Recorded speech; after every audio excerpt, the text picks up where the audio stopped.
안녕하세요. 최응철 교수입니다. 오늘은 제7주차 2교시 강의 시간입니다. 우리가 지난 시간에요. 정신장애 보험제에 대해서 한번 살펴봤습니다. 정신장애자, 조현병, 그죠? 정신분열자, 정신분열자들의 어떤 상황, 어떤 범죄, 또 기소율 등에 대해 살펴봤습니다. 조현병 환자, 그 다음에 우울증 이렇게 한번 살펴봤는데요. 이러한 그 정신장애자들의 어떤 범죄 발생은 점차적으로 매년 증가하고 있는 추세다. 이것은 하나의 큰 사회 문제로 지금 나아가고 있다는 사실입니다. 그래서 우리가 사회병리학에서 왜 정신장애자들의 어떤 범죄 행위에 대해서 살펴보냐 하면은 사회 문제화되고 있는 정신장애 범죄에 대해서 우리가 정신장애자들을 발견하는 것도 어렵고 또 치료하는 것도 상당히 어렵다고 합니다. 그래서 여기에 대한 적절한 대처가 하나의 우리 사회의 어떤 그런 문제가 되고 있는 정신장애 범죄에 대해서 우리가 어떻게 하면은 정신장애자들의 범죄를 막을 수 있느냐, 감소시킬 수 있느냐 하는 문제를 살펴보았습니다. 오늘은요, 7주차 2교시 강의 시간으로서 교재 내용에 같이 한번 들어가 보겠습니다. 오늘은 큰 4번에 정신장애 수용자 처우 관련 현행법의 한계, 제가 전 시간에도 말씀드렸습니다. 정신장애는 발견도 어렵고 치료도 어렵다라고 말씀을 드렸습니다. 그래서 이 정신장애자들의 어떤 수용, 교도소의 수용, 교도소가 아니라도 정신장애자들은 범죄를 발생시키면은 책임성이 조각되기 때문에 교도소에는 가지 않습니다. 그러나 이러한 범죄를 저지른 정신장애자들을 치료를 해야 되겠죠. 치료하려고 하면 이제 어느 기관에 수용시설에 수용해서 정신병원이라든지 이런 수용해가지고 치료를 해야 되는데요. 그 관련 현행법의 한계가 있다는 건데요. 내용에 대해서 같이 한번 살펴보겠습니다. 1. 정신장애 수용자 처우와 관련된 직접적인 규정은 제2편 수용자의 처우에 포함된 제37조 및 제39조라 할 수 있음. 이 내용은 이제 수용자 처우와 관련된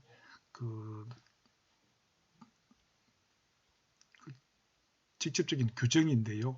제2편에 이제 수용자의 처우에 포함된 37조, 39조가 있는데요.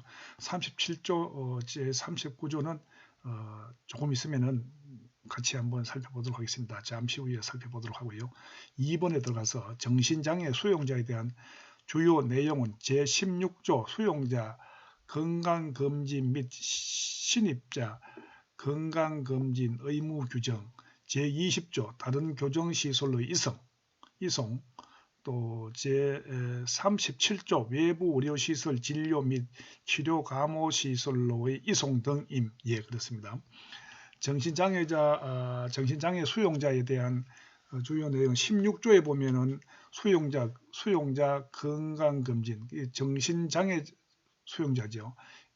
정신장애자들의 어떤 건강검진 및 신입자 건강검진 의무 규정이 제16조에 나와 있고요. 20조에는 다른 교정시설로의 이송, 이제 다른 교정시설로 치료를 하기 위해서 이제 보내는 경우에 20조.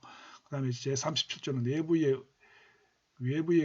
외부 의료시설 진료 및 치료 감호시설의 이송 등임. 그 다음 3번에 제16조, 20조, 제37조, 제39조가 나와 있습니다. 여기 이제 그러면은 제16조, 36조, 37조, 39조에 대해서 한번 살펴보겠는데요. 여러분들이 갖고 있는 교재 페이지 140페이지 한번 보시기 바랍니다. 140페이지에 보면은 위에서 하나, 둘, 셋, 넷, 다섯, 여섯 번째 보면은 제16조라고 나와 있죠. 제16조에 대해서 같이 한번 살펴보겠습니다. 제16조는 수용자 건강검진 및 신입자 건강검진 의무 규정으로 수용자에 대한 건강진단을 할 수 있도록 하였다. 그런데 이 건강진단은 신체적 검진을 의미한다. 신입 수용자는 건강진단의 의무가 있다고 규정하였다. 그리고 이 신입 수용자 건강검진은 신체적 검사 및 정신적 검사를 포함한다. 즉 재소자에 대한 정신건강검진에 대한 명확한 규정을 두고 있지 않다. 그렇죠? 예. 재소자에 대해서는 재소자에 대한 어떤 정신건강검진에 대한 명확한 규정이 있지 않다. 없다 하는 내용인데요. 다음 이 법 제20조 한번 봅니다. 20조는 다른 교정시설로 이송이라고 이야기했죠. 20조를 보면은 20조는 소장은 수용자의 수용, 작업 교화, 의료 그 밖의 처우를 위하여 필요하거나 시설의 안전과 질서 유지를 위하여 필요하다고 인정하면은 법무부 장관의 성의를 받아 수용자를 다른 교정시설로 이송할 수 있다고 규정하였다. 예, 법무부 장관의 성의를 받으면은 다른 교정시설로 A라는 교정시설에 수용되어 있는 정신장애자를 다른 교정시설로 이송해야 되겠다라고 판단되면은 법무부 장관의 성의를 받아가지고 다른 비수용시설로 교정시설로 이송할 수 있다고 규정한 내용이 바로 제20조다. 이는 정신질환 등 특별한 치료가 필요한 경우 관련 의료시설이 갖춰진 다른 교정시설로 이송 조치를 위한 규정으로 보인다. 예, 그렇습니다. 그 다음 이 법 제37조입니다. 37조에 보면은 37조는 뭐냐면은 외부 의료시설 진료 및 치료 감호시설의 이송 등이라고 제가 말씀드렸죠.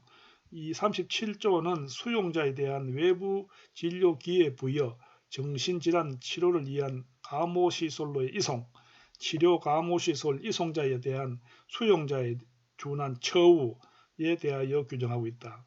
그리고 외부시설 진료 및 치료 감호시설 이송에 대한 가족 통보 및 수용자가 자신의 고의 또는 중대한 과실로 부상 등이 발생하여 외부 의료시설에서 진료를 받은 경우에는 그 진료비 전부 또는 일부를 수용자에게 부담할 수 있다라고 규정하고 있다. 이때 이제 수용자에게 진료비를 부담하는 것은 고의, 그 수용자가 고의 또는 중대한 과실이 있어야 됩니다. 과실도 경미한 과실은 안 되고요. 중대한 과실이 있는 경우에는 고의 또는 중대한 과실이 있는 경우는 그 진료비를 수용자에게 부담하게 할 수 있다 하는 내용이고요. 다음 이 법 제39조입니다. 39조 진료 환경인데요.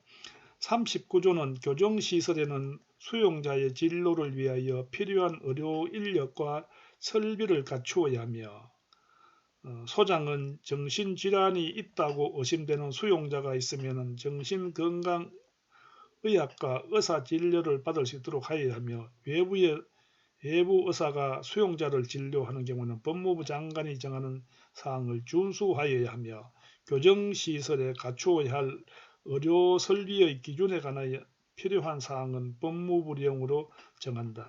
예, 그래서 정신장애자들이 어떤 교정시설에 수용되어 있을 경우에는 이 교정시설의 그 소장은 정신질환이 있다라고 의심이 되면은 정신건강의학과 의사진료를 받을 수 있도록 해야 한다. 이렇게 조치해야 한다는 내용이 제39조다. 이렇게 여러분들이 이해를 하면 되겠습니다.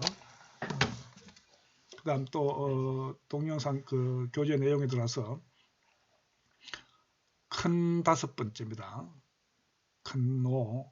다섯 번째, 정신장애 범죄인 처우에 대한 캐나다의 교정시설 정신건강전략. 정신장애 범죄, 정신장애자들이 범죄를 발생시켰을 때 이 사람들에 대한 처우에 대한 캐나다 교정시설 정신건강전략을 한번 살펴볼 필요가 있다는 거죠. 캐나다의 교정시설 정신건강전략을 살펴보면은 우리나라도 정신장애 범죄자들에 대해서 처우를 어떻게 해야 되는지를 알 수가 있다는 겁니다. 같이 한번 살펴보겠습니다. 캐나다의 교정처우 정책은 영국, 미국 등 영미법계 국가의 교정처우 제도의 영향을 받았지만 구금형 수용자에 대한 조건부 석방 제도의 활성화를 통한 지역사회 교정처우의 강화로 범죄자의 사회 복귀를 강력하게 지원하는 등 회복적 사법 정책을 매우 적극적으로 시행하는 것으로 평가받고 있음. 이 캐나다의 교정시설 정신건강 전략인데요. 캐나다에서는 교정처우, 정신장애 범죄자들에 대해서 교정처우를 어떻게 하는가 정책을 보면은 미국, 영국의 영미법계 국가의 교정처우에 영향을 받았지만은 이 캐나다 또 자체적으로도 보면은 구금형 수용자에 대한 조건부 석방제도 활성화를 통해 가지고 조건부, 그래서 교정시설에 들어와 있는 이 장애 범죄자들에게 그 장애 범죄 교정시설에 오래도록 있게 하는 것이 주 목적이 아니라 조건부 석방 제도를 활성화했다는 거죠. 어떤 조건은 하에서 석방을 시켜버립니다.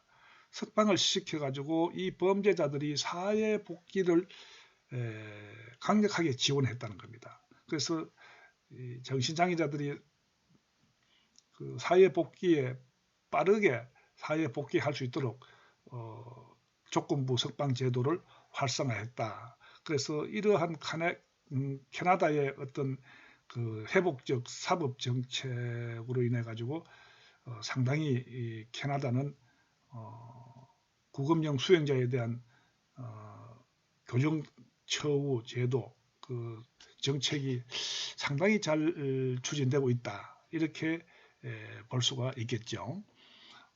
그 다음 1. 애슐리 스미스 사건 정신장애 범죄자에 대한 국가의 책임을 묻다. 그래서 이제 내용이 나옵니다만은 애슐리 스미스 사건이 발생하면서 캐나다에서는 이 사법 처우 전략이 완전히 새로 바뀝니다. 그래서 교정처우 정책들이 바뀌는데요. 같이 한번 살펴보도록 하겠습니다. 그래서 애슐리 스미스 사건이 발생하고 나서부터는 그 정신장애 범죄자에 대한 것도 국가가 책임을 져야 된다. 국가에게 책임을 물었다는 겁니다. 국가가 책임을 져야 한다 하는 내용인데요.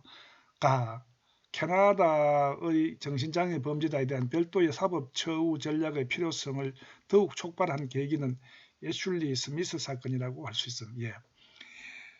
애슐리가 이제 교도소에서 자살한 내용인데요. 뒤에 나옵니다만은 자살한 사건인데요.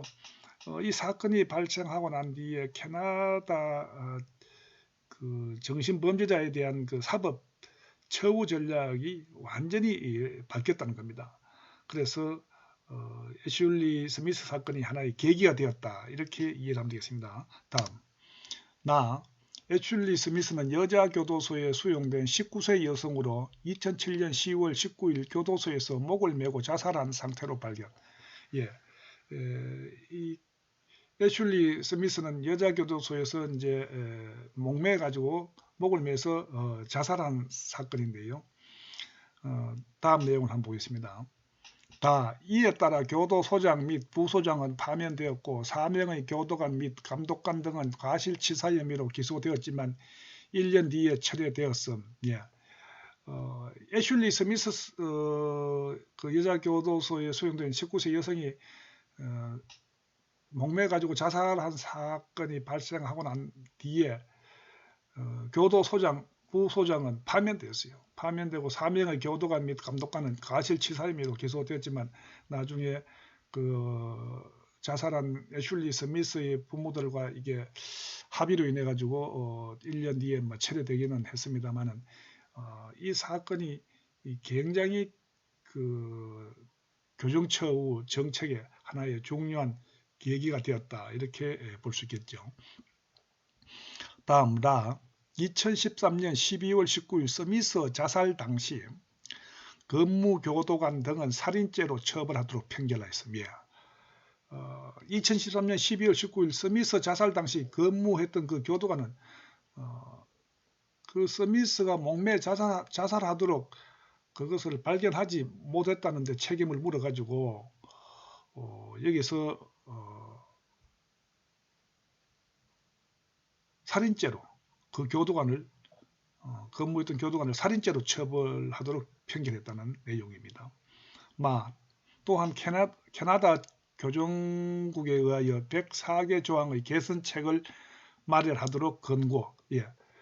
법정에서는 이 사건이 발생하고 난 다음에 캐나다 교정국에 대해 가지고 104개 조항을 바꿔라, 개선해라. 그 개선책을 마련하도록 권고했다는 거죠. 그 다음에 캐나다 교정국은 이 사건을 계기로 수용자의 정신장애 문제 및 정신장애 범죄자의 재범 예방 등에 대한 교정 전략이 필요하다는 대내외적 지적에 부응하며 2008년에 교정시설 정신건강 전략을 그리고 2014년 5월 1일 연방교도소 수용자 정신건강 행동계획을 발표.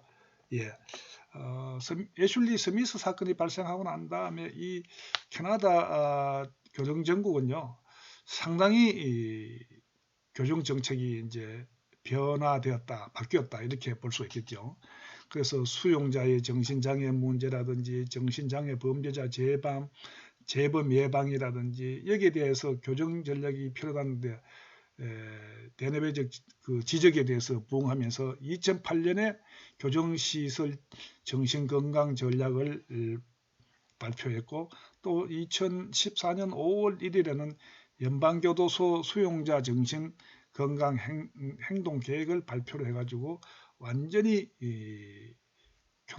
캐나다 그 교정당국의 변화된 모습을 보여줬다 이렇게 볼 수 있겠죠. 다음 2번 수용자 정신건강 행동계획의 출발가 캐나다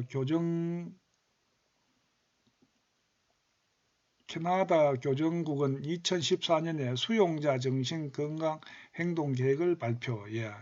앞에서 살펴봤던 내용인데요. 그 다음 이는 교정시설 정신건강 전략을 어떻게 운영할 것인지에 대한 보다 세부적이고 구체적인 정책들을 제시.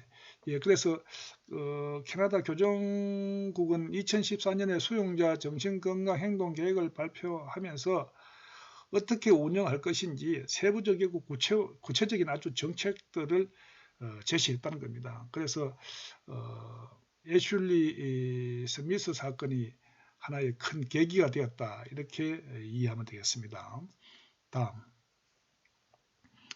이 계획은 연방교도소 수용자의 정신장애 여부에 대한 적시평가, 효율적인 관리, 적당한 개입, 지속적인 훈련, 강력한 관리 및 감독 등의 5가지 전략을 명시해. 그래서 이 계획의 교정당국이 발표한 2014년도에 발표한 그 계획을 보면은 그 계획을 보면은 연방교도소 수용자의 정신장애 여부에 대한 적시평가하고 효율적인 관리, 세 번째는 적당한 개입, 네 번째는 지속적인 훈련, 다섯 번째는 강력한 관리 및 감독. 이렇게 해서 이런 것들로 통해 가지고 그 교도소에서 자살한 사건 발생한 것을 사전에 이제 예방 방지하자는 전략인 것으로 이해하면 되겠습니다. 이 5가지를 여러분들하고 같이 한번 살펴보겠습니다. 여러분들이 갖고 있는 교재 144페이지를 한번 펴보세요. 144페이지 펴보면은 그게 중간에 보면은 이 수용자 정신건강행동계획이라고 있죠. 계획의 출발, 수용자 정신건강행동계획의 출발이 있는데요. 거기 보면은 조금 더 내려오면은 그 첫째 있죠. 첫째가 적시평가입니다. 5가지 평가가 있는데요. 첫째 적시평가, 둘째 효율적인 관리, 셋째 적당한 개입, 넷째 지속적인 훈련, 다섯째 강력한 관리 및 감독인데요. 같이 한번 살펴보겠습니다. 첫째 적시평가. 적시평가란 수용자에 대해 구금시설의 수용 초기에 정신장애 여부 진단 도구에 의한 정확한 진단을 통하여 이들에게 알맞은 교정처우 계획을 수립할 것을 요구하고 있다. 예. 교정당국이 이제 적시평가 이것은 알맞는 정확한 진단을 해가지고 알맞는 교정처우 계획을 수립해라 하는 내용입니다. 그 다음에 둘째, 효율적인 관리. 효율적인 관리란 정신장애 수용자에 대한 효과적인 처우를 말하며 시설 내 처우 및 지역사회 처우를 모두 포함한다. 정신장애 수용자에 대한 적극적인 지역사회 처우를 위해 가석방 이원에 대한 조기 가석방 및 석방 심사를 청구한 등의 절차를 두었다. 예. 효율적인 관리를 하는 겁니다.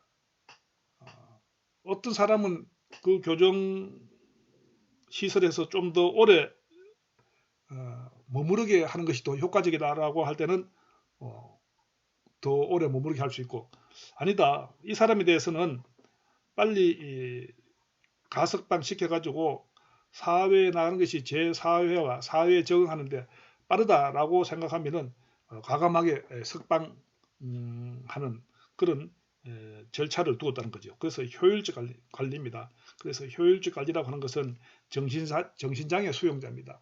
정신 이상, 조현병이라든지 정신장애 수용자에 대한 효과적인 처우, 어떻게 하면은 정신장애자들에 대해서 효과적으로 처리를 할 수 있는가 하는 것을, 효과적인 처우를 할 수 있겠는가 하는 내용이 바로 효율적인 관리다. 셋째, 적당한 개입.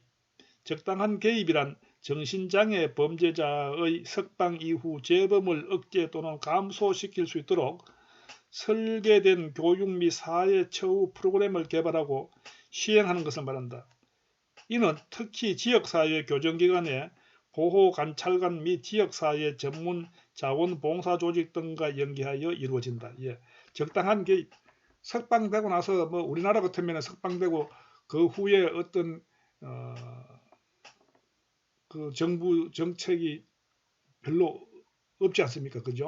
그러나 캐나다에서는 적당한 개입, 정신장애 범죄자의 석방 이후에도 재범을 억제한다든지 또는 감소시킬 수 있도록, 재범을 감소시킬 수 있도록 설계된 교육 및 그 사회 처우 프로그램을 개발해 가지고 적당하게 석방된 사람들을 교육시키고 그들을 지도한다는 거죠. 그렇게 함으로써 재범도 억제시키고 감소시킨다 하는 내용입니다. 그 다음에 넷째, 지속적인 훈련.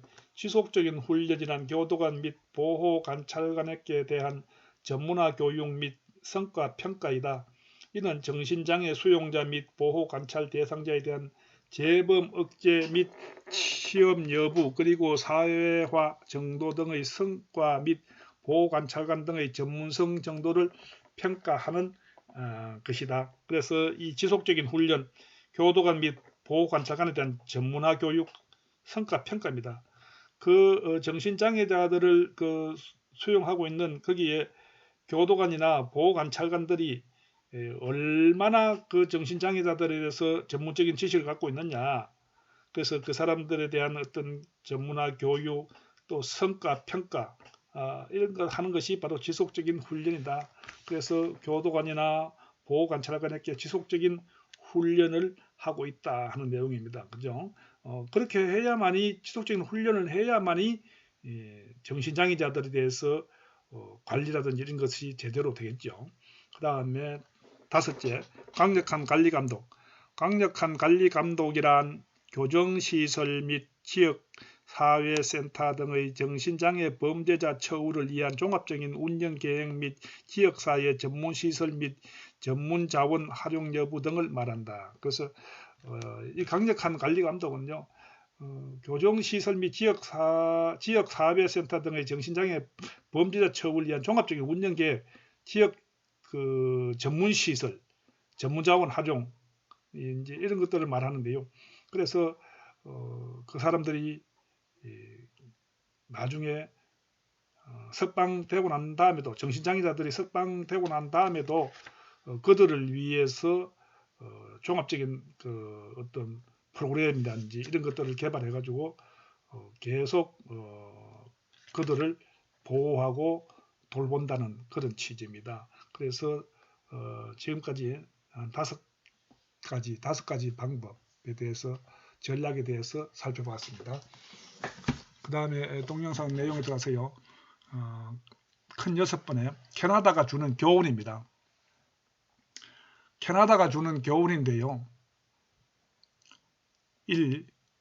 교정시설 수용자에 대한 장기적인 교정처우 전략의 개발. 그래서 캐나다에서는 교정시설 수용자에 대한 장기적인 교정처우 전략을 개발해 가지고 운영하고 있다. 캐나다가 주는 교훈 이런 것들은요, 우리나라도 본받아야 할 과제라고 생각합니다.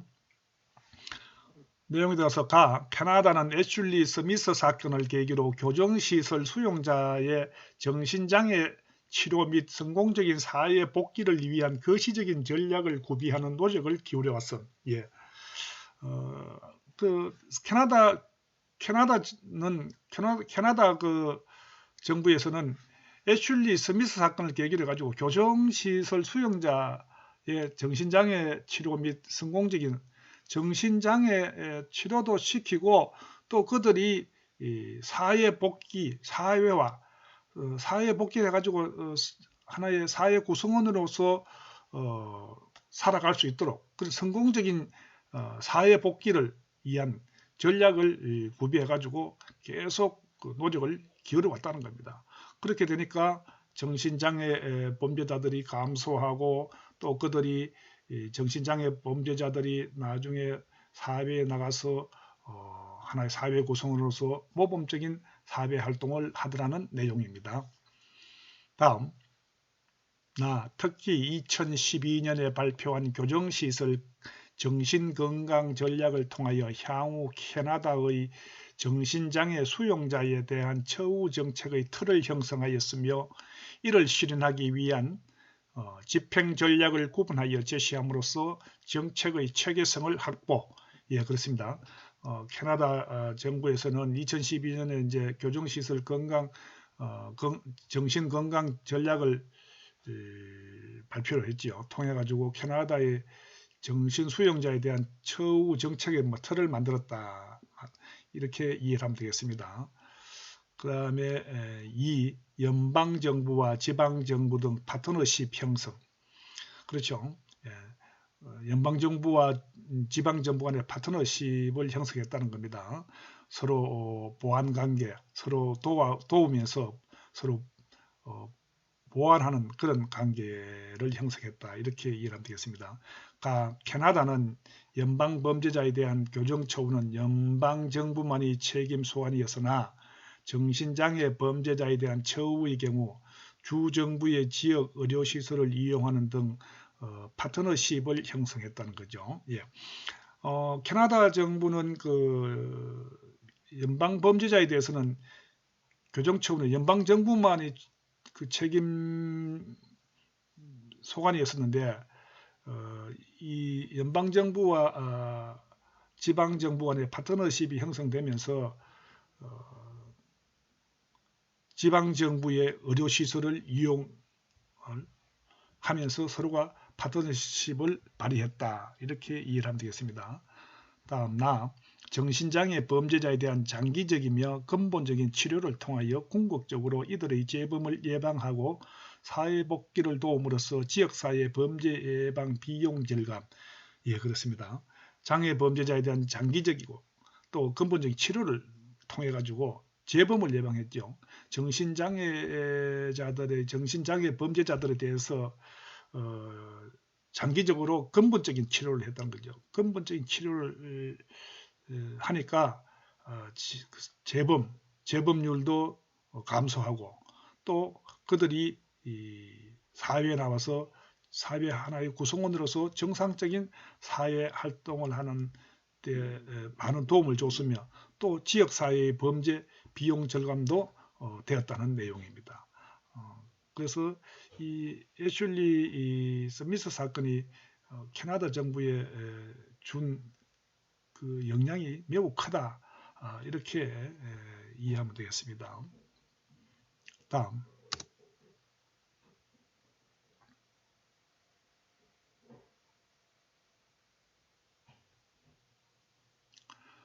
수용자에 대한 정신장애 여부 실태조사.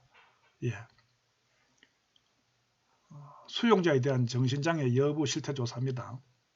가 2012년부터 2014년 9월까지 2년여에 걸쳐 구조화된 설문지를 통하여 남자 수용자 1,100여 명에 대한 정신장애 진단을 하였으며 이를 근거로 수용자 정신건강계획을 수립. 예. 그래서 이제 2012년부터 14년까지 이제 그 설문지를 통해 가지고 남자 수용자 정신장애자겠죠. 정신장애자 1,100여 명에 대한 정신장애 진단을 하였으며 이를 근거로 수용자 정신건강계획을 수립했다 하는 그 내용입니다. 캐나다에서는요. 그 다음 남자 수용자의 44.1% 정도는 반사회적 성격장애를 그리고 49.6% 정도는 약물 및 알코올 중독의 상태를 보임으로써 이들에 대한 별도의 교정처우 전략의 필요성이 불가피함을 보여줌. 예, 그렇습니다. 캐나다 정부에서 이제 그 남자 1,100여 명에 대한 정신장애 진단을 했는데요. 남자 수용자의 44.1% 정도는 반사회적 성격 장애를 가지고 있었고 49.6%는 약물 중독이 아니면 알코올 중독이었던 거죠. 그래서 이들에 대한 별도의 교정 처우 전략의 필요성이 제기되었다, 불가피했다 하는 내용입니다.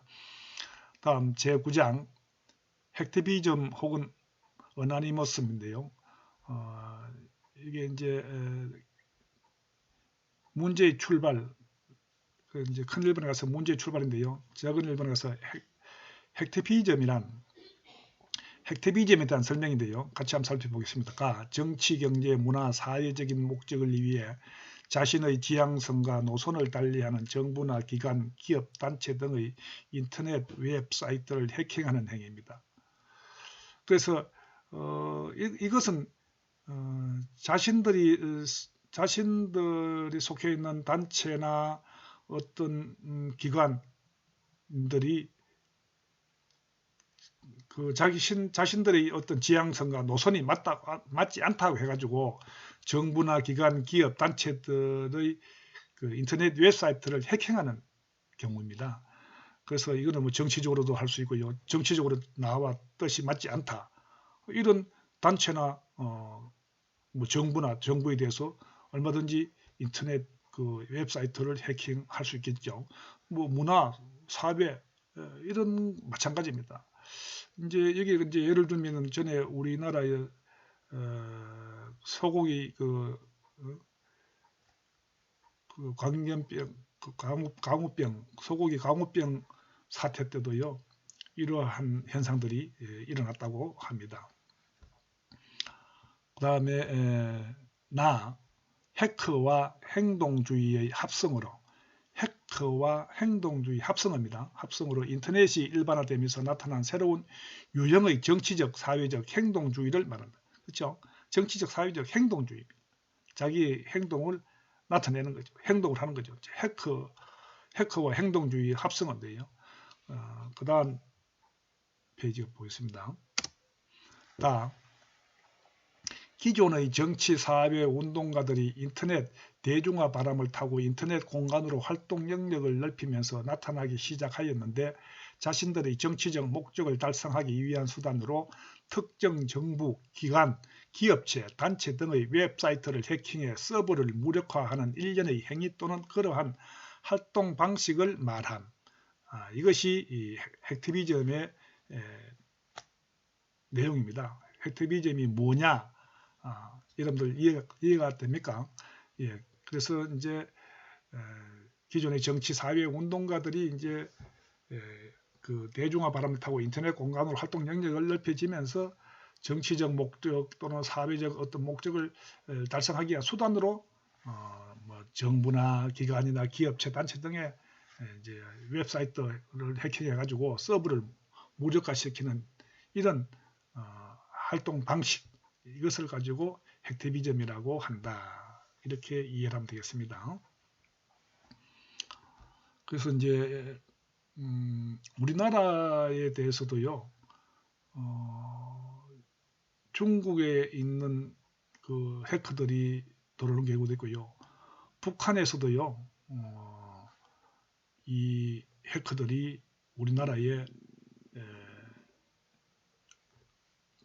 웹사이트를 해킹해가지고 서버를 무력화하는 경우가 꽤 많았습니다요. 북한에는 매년 3,000명, 3,000명의 우수한 인재 3,000명을 선발해가지고 해커로 양성한다고 있습니다. 해커로. 그래서 해커로 양성을 하고 있는데요. 북한의 이 해커들은요, 상당히 수준이 높다라고 합니다. 그래서 앞으로 미래의 전쟁은 핵무기 전쟁이 아니라 이 해킹, 그래서 전산을 무력화시키는 겁니다. 서버를 무력화시키는 거예요. 그래서 예를 들면은 비행기가 뜨고 내리고 또 포탄을 발사하고 선박이 군함이 출동하고 하는 이런 일들은 전부 다 요즘은 컴퓨터로 하도록 되어 있습니다. 그래서 해커들이 이 컴퓨터를 무력화시켜 버리면은 비행기도 뜰 수 없고 전투기도 뜰 수 없습니다. 군함도 출발할 수가 없고요. 포탄도 발사가 되지 않습니다. 그래서 지금 미래의 전쟁은 핵전쟁이 아니라 이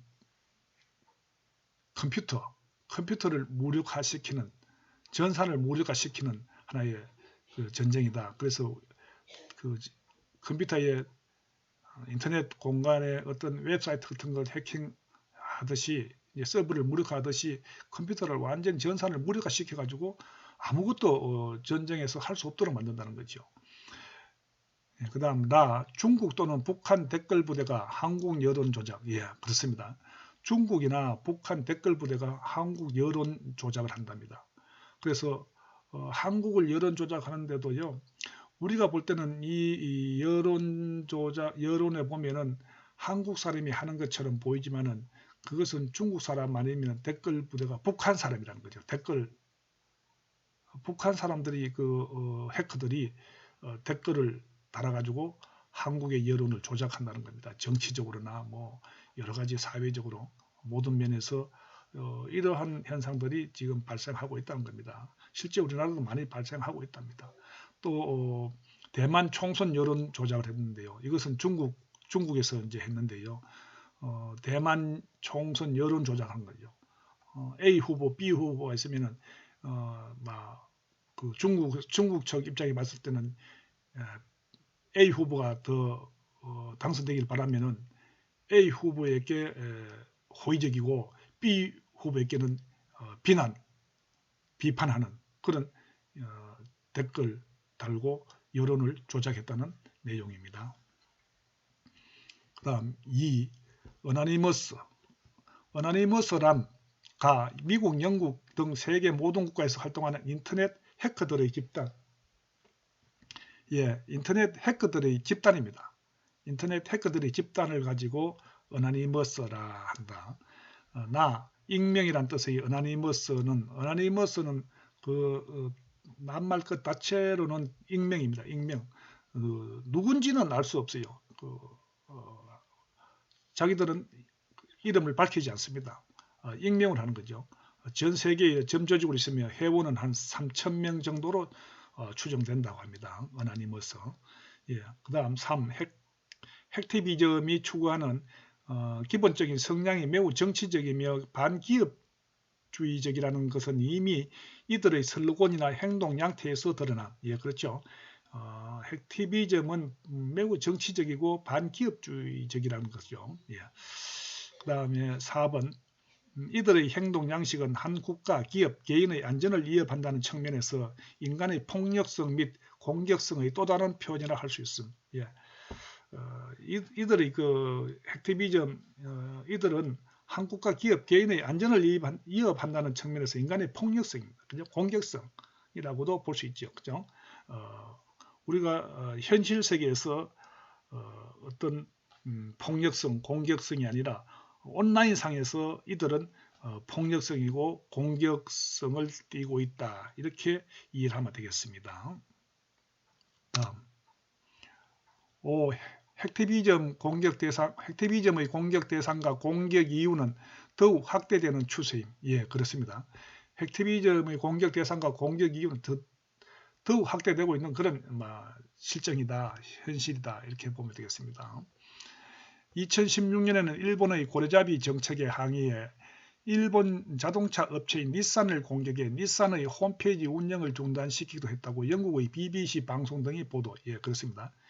2016년에 이제 일본의 닛산 기업을 공격했어요. 공격해가지고 홈페이지가 완전히 마비되어 버렸습니다. 마비되어서 아무것도 할 수 없도록 이렇게 만들어 버렸는데요.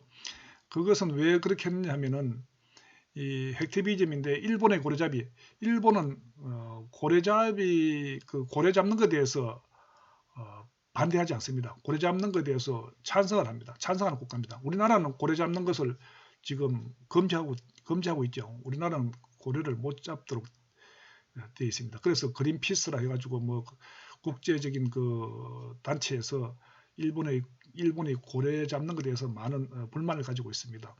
그래서 일본이 고래 잡는 정책에 대해 가지고 많은 불만을 가지고 있는 사람들이, 해커들이 일본의 자동차 업체인 닛산을 공격해 가지고 닛산의 홈페이지가 완전히 다운되도록 이렇게 만들었다고 영국의 BBC 방송이 보도했다 하는 내용인데요. 그만큼 이제 핵티비즘의 공격 대상은 점차적으로 확대되고 있다. 이렇게 이해를 하면 되겠습니다. 다음 7번. 이와 같은 공격 사례는 핵티비즘이 마치 자신들을 전 지구의 경계를 무너뜨리고 새로운 도덕과 가치 그리고 질서 규범을 재정립하며 지키려는 전략가이자 실천가인 것처럼 합리화하지만 실제로는 이들의 지배욕과 권력욕을 드러낸 것이라 할 수 있어. 예, 그렇습니다. 그래서 이들은 질서 규범을 재정립한다, 전략가이자 자신들을 합리화하지만은 그것은 겉으로는 하나의 형태고요. 실제적으로 보면은 지배욕과 권력욕을 드러낸 것이다. 이렇게 이해를 하면 되겠습니다. 큰 2번 핵티비즘의 출발은 해킹. 1. 핵티비즘을 이해하기 위해서는 먼저 해커의 탄생 배경을 살펴볼 필요가 있습니다. 예.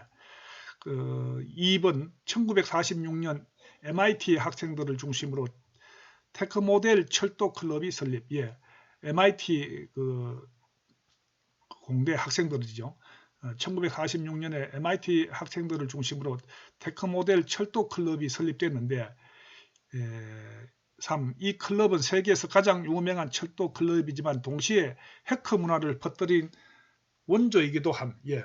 그래서 세계에서 가장 유명한 철도 클럽에서 해커 문화가 처음